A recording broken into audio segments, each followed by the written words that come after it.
دوستانو په نوې ویډیو کې یو داسې طریقه درزده کوم کله هم چې تاسو خپل موبایل چاته ورکړئ یا تاسو غواړئ چې زموږ د موبایل کې چا څه استعمال کړی دی دا معلوم کړئ نو تاسو په ډېرې اسانۍ سره چک کولی شئ. څنګه ډېره اسانه طریقه ده تاسو وکړئ د ویډیو درسره سیو کړئ او ویډیو ته راغلی وګورئ. د دې لپاره به تاسو څنګه کوئ د موبایل کې چې دا اکټیویټي چې کول غواړئ چې تاسو په موبایل کې څه استعمال شوي دي یا تاسو چاته موبایل ورکړو د چې لپاره درنه وغوښتو هغه تاسو ته موبایل واپس کړو تاسو چې کول غواړئ چې زما د موبایل کې د کس چې ما ورکړی و دا څه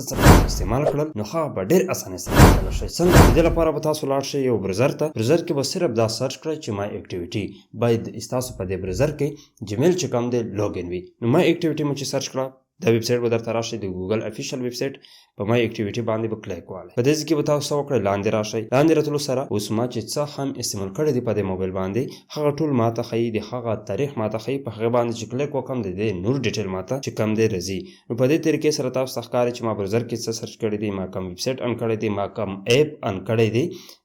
د کرکټ گیم مې ان کړی وي پرون ورځې معلومات یې ماته راواړول تېر شوی وخت کې څومره هم ستاسو په موبایل کې مو چې څه استعمال کړی وي دا ټول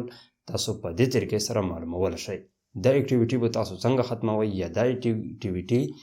ټریک کول چې کوم دی ستاسو د ګوګل چې ټریک کوي دا به تاسو څنګه بندوئ د دې ویډیو پر روانه ویډیو کې د دې ټوله طریقه درزده کوم. تاسو څه وکړئ د دې لپاره زما اکاونټ در سره لازمي فالو کړئ.